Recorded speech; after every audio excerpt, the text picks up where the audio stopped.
For 30 years, Johnny Carson wasn't just America's late-night host, he was the gatekeeper of fame itself. Every night, stars smiled under the glow of studio lights, charming millions with laughter, wit, and carefully crafted charisma. But what if I told you, behind those dazzling smiles and sparkling gowns, Carson saw something darker? Something twisted. Something the public was never supposed to know. When the camera switched off and applause faded, Carson's warmth often vanished. Those closest to him revealed that he carried a secret blacklist, a mental dossier of guests he considered not just unpleasant, but dangerous. Monsters cloaked in stardust. Legends built on illusions. For decades, Johnny stayed silent, until whispers from his private circle began to leak. What they reveal is shocking. The icons we worshipped were not just flawed. They were predators, manipulators, and tyrants. And first on his list? The ice-blooded queen of Hollywood herself, Joan Crawford. To the millions watching at home in 1970, Crawford was perfection incarnate. Immaculate hair. Diamond-cut posture. Every smile rehearsed to disarm. But behind the curtain, she was something else entirely. Cold. Calculating. Merciless. Carson once admitted, interviewing her was like speaking to a statue carved from ice. And the proof was in her behavior. Before even stepping into the studio, Crawford sent a 4-page list of demands, lighting angles, desk height, even the exact temperature of the room, 67 degrees, not 66, not 68. But it wasn't the diva requests that revealed her darkness, it was how she treated those without power.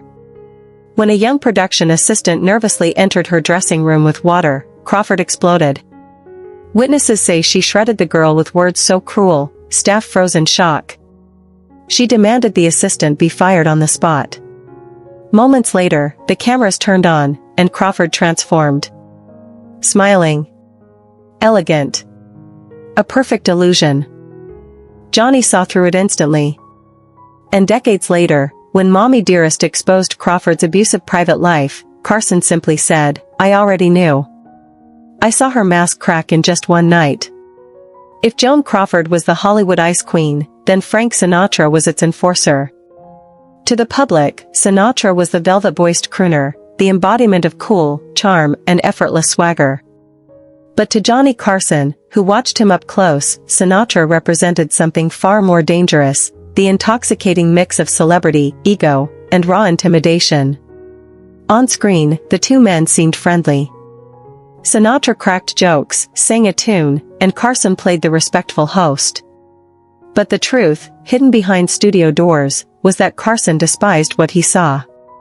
He once confided to a friend, if Frank hadn't been born with that voice, he'd be a mobster. And some days, I think he still was. Every Sinatra appearance turned the Tonight Show studio into a pressure cooker. He never came alone. He arrived with a wall of men, hulking, stone-faced, more like bodyguards than friends. They spread through the building like shadows, watching, listening, reminding everyone that when Sinatra entered a room, you didn't breathe wrong. Crew members described it as being under surveillance. But what made Carson's blood boil wasn't the entourage, it was Sinatra himself. One night in the early 70s, a veteran floor manager gave Sinatra the standard 3-minute warning before his segment. Without hesitation, Sinatra grabbed him by the tie, yanked him close, and hissed, "Nobody tells me when I'm ready. I will go on when I decide." The man, a Korean War veteran, was left trembling. Carson, watching on the monitor, nearly canceled the appearance. Only the lure of massive ratings kept the show moving. Sinatra's disrespect didn't stop there. He mocked crew members, canceled appearances on a whim, even when already in the building, and once made a cruel joke about a female staffer's looks, loud enough for everyone to hear. This time, Carson snapped. Coldly, he cut Sinatra down, "We don't talk about my staff that way here." For Sinatra, it was just another flex. For Carson, it was proof. Behind the charm, blue eyes, was a bully who wielded fame like a weapon. And Carson would never forget it. If Frank Sinatra was the bully and Joan Crawford the ice queen, then Orson Welles was something else entirely, the genius who believed rules existed for everyone but him. To audiences at home, his appearances on The Tonight Show were mesmerizing, booming voice, dazzling anecdotes, an aura of larger-than-life brilliance. But to Johnny Carson, Welles was a walking reminder of how unchecked ego can corrupt genius until nothing is left but arrogance. From the moment Welles was booked, the problems began. Tonight Show writers spent hours crafting clever questions. Welles would glance at them, sneer, and cross every one out. Pedestrian. Obvious, he muttered, handing back a blank page. That left Carson, the most skilled interviewer of his generation, with nothing to work from but Welles's whims. And Welles thrived on chaos. One evening, he was scheduled for 7 minutes. Instead, he hijacked the couch for 25, ignoring every cue to wrap up.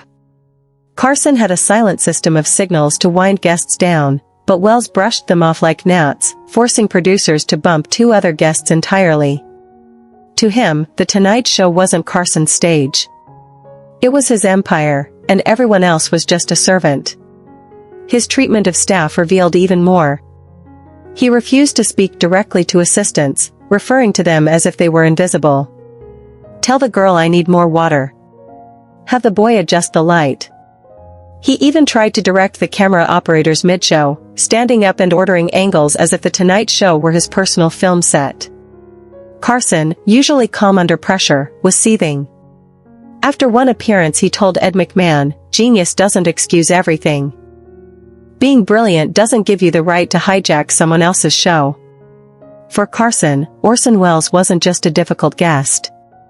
He was a cautionary tale, proof that even genius can rot when it bows only to its own ego.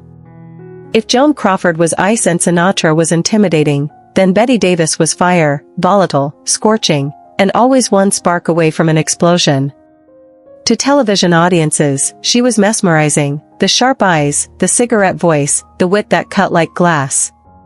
But to Johnny Carson, she was something else entirely, a courtroom brawler masquerading as an actress, someone who seemed to believe every stage was her battlefield. On camera, Davis was magnetic. Off camera, she was combustible. Carson once quipped to Ed McMahon, "She doesn't need a stage, she needs a courtroom, and nobody should face her without a lawyer." And he wasn't exaggerating. When booked alongside other celebrities, Davis treated them not as peers but as rivals. If a younger star stole a laugh, Davis's smile tightened, her body turned, her voice sharpened. She would talk over them, dismiss them, or physically turn her back to block them from the spotlight. One talent coordinator said, "You could see her seething, calculating how to win back the room." Behind the scenes, her behavior grew even harsher. She demanded whiskey in her dressing room, her tongue sharpened by alcohol before she even stepped onto the stage.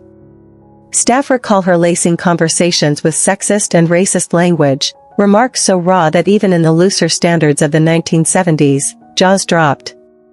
One makeup artist remembers Davis sneering at her trembling hands, "Find me someone whose hands don't shake like a 3-day drunk."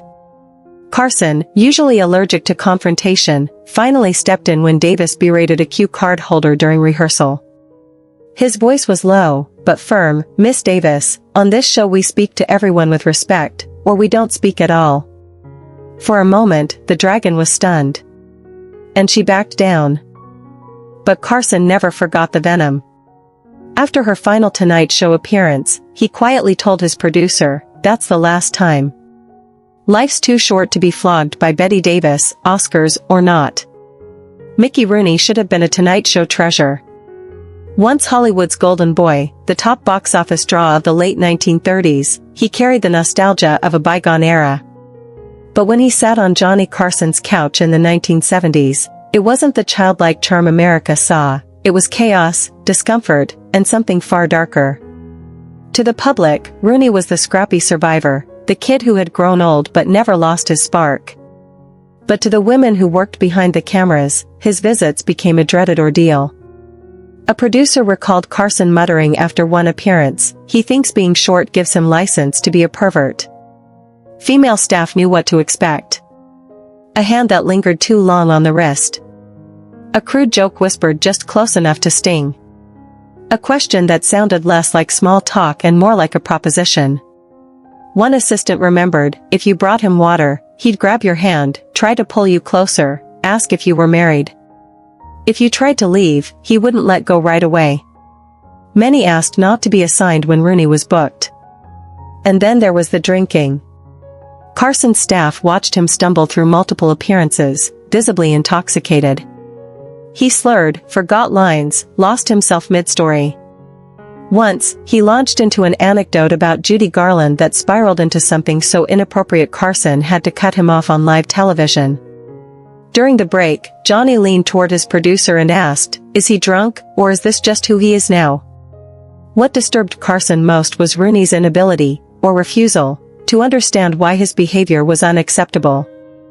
Born in 1920, raised in the permissive excess of early Hollywood, he seemed to believe the old rules still protected him. But Carson drew a line. After one especially offensive appearance, he personally apologized to a young actress who had endured Rooney's comments, telling her quietly, "That's not how professionals act on my show, and it won't happen again." From then on, Mickey Rooney's seat on Carson's couch grew colder. His star power couldn't shield him from the truth Johnny had already seen. If Mickey Rooney brought chaos, then Zsa Zsa Gabor brought pure exhaustion. To the viewers at home, she was irresistible, glamorous, flirtatious, draped in diamonds, with a Hungarian accent that turned every line into a punchline. But to Johnny Carson and his weary staff, Zsa Zsa wasn't a guest, she was a hurricane of vanity, demands, and unrelenting ego. Her appearances were legendary for the wrong reasons. Carson once quipped after a particularly grueling show, "I'd rather interview a cat. At least the cat wouldn't need 3 assistants and a lighting crew flown in from Europe." And he wasn't exaggerating. Before she even set foot in the studio, the demands poured in. Her dressing room must be exactly 74 degrees. Fresh orchids, only orchids, never carnations. Perrier water chilled with exactly 3 ice cubes, no more, no less. Her own lighting technician, hired at the show's expense. And most outrageous of all, no female guests under 40 allowed on the same episode. Her writer read like a parody, one talent coordinator recalled. "At first we thought it was a joke. When the requests weren't met, chaos followed. Taping was delayed, schedules collapsed, and other guests were left waiting while Zsa Zsa raged behind a locked dressing room door." One night, she discovered the makeup department didn't have her favorite foundation brand. Instead of improvising, she demanded someone be sent to Beverly Hills immediately to buy it. It took Carson himself, calling her directly, to coax her out. "Zsa, darling," he told her, "you already look like $1 million. Let's save the cosmetics emergency for another day." But behind the velvet voice was Carson's frustration boiling over. After yet another night of delays, he muttered to his producer, "Next time she wants to be on, tell her we've renamed the show The Tonight Show starring Zsa Zsa Gabor. I'll gladly be her sidekick." Even Carson, the king of late-night patience, had limits. Zsa Zsa tested them all. Shelley Winters was a 2-time Oscar winner, a survivor of Hollywood's shifting tides, and by all accounts, she should have been an ideal Tonight Show guest. Accomplished. Experienced. Full of stories. But the moment she sat on Carson's couch, all bets were off. Shelley didn't talk, she detonated. Carson once confessed after a particularly fiery interview, "With Shelley, it's not a conversation. It's like trying to steer a tornado." The staff dreaded her bookings, because they knew what was coming, volatility. Sometimes she was brilliant, dropping witty one-liners or Hollywood gossip that lit up the room. Other times, she veered into unpredictable territory, dragging the show into places no one was prepared for. A simple question about her latest movie could erupt into a 5-minute monologue on government corruption, leaving Carson frantically searching for a way to pivot before the sponsors panicked. And Shelley wasn't just unpredictable with words, she was physically combustible. On a British talk show, she once hurled a whiskey glass in fellow guest Oliver Reed's face after he made a sexist comment. Carson's crew, fully aware of this reputation, started removing anything throwable from the Tonight Show set before her appearances. A stage manager admitted, if Shelley was booked, the coffee cups disappeared. What separated Winters from the others on Carson's Blacklist was intent. She wasn't cold like Crawford, or cruel like Sinatra. Her eruptions weren't calculated. They came from a raw, burning passion. She cared deeply about politics, social justice, and personal truth. But passion without restraint was still dangerous. It clashed with The Tonight Show's carefully crafted lightness. Carson respected her authenticity, even as she left him reeling. After one especially heated segment where she tore into the Vietnam War, Carson sighed backstage, "I may not want to vacation with her, but at least she means every word."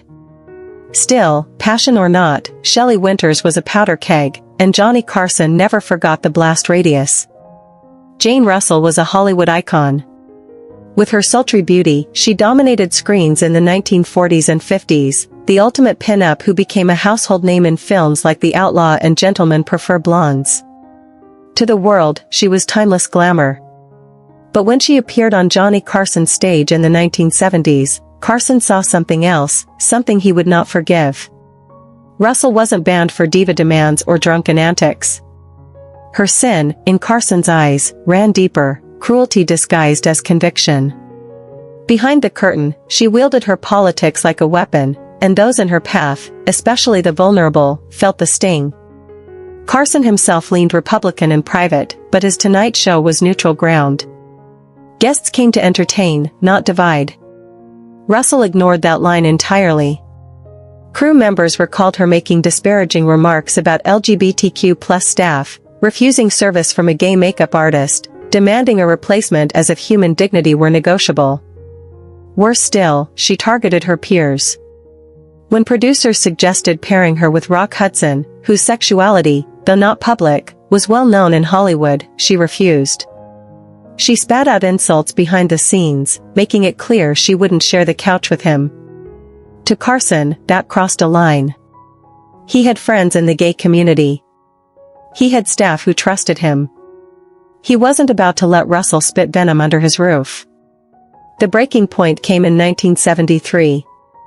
During a commercial break, Russell made offhand comments about civil rights legislation, dismissive, demeaning, dripping with contempt. Crew members overheard. The words spread like wildfire backstage, and they reached Carson's ears. After that night, she was finished. No official announcement, no public feud, but the door quietly closed. Jane Russell, Hollywood's glamorous rebel, was quietly erased from The Tonight Show guest list. For Johnny Carson, the decision was clear: hatred had no place on his stage. Jerry Lewis was supposed to be untouchable. A titan of comedy, a global box office sensation, a philanthropist whose telethons raised millions for children with muscular dystrophy. To America, he was a clown with a heart of gold. But to Johnny Carson, Jerry Lewis was something far more sinister, the single most toxic guest to ever sit in his studio chair. Unlike other celebrities who hid their cruelty behind smiles, Lewis flaunted his disdain openly. He didn't just irritate Carson, he humiliated him. During one infamous appearance, Lewis bulldozed over every question, hijacked stories meant for other guests, and even reached across the desk to adjust Carson's tie without permission. For Johnny, a man who guarded his personal space fiercely, it was an act of dominance. A power move. And he never forgave it. Lewis treated the crew even worse. He refused to learn their names, calling them camera guy or makeup girl, stripping them of dignity with every word. In one shocking incident, he halted rehearsal because a cameraman coughed. Jerry raged that the man breathed like an amateur and demanded he be removed from the studio. The truth? The man had allergies. But to Lewis, human compassion didn't matter, only control did. Carson, who had spent decades protecting his staff from abuse, was furious. What sickened him most was the hypocrisy. Jerry Lewis cried on national television for suffering children, then walked into the Tonight Show studio and treated working people like dirt. One producer called it his Jekyll and Hyde Rudy.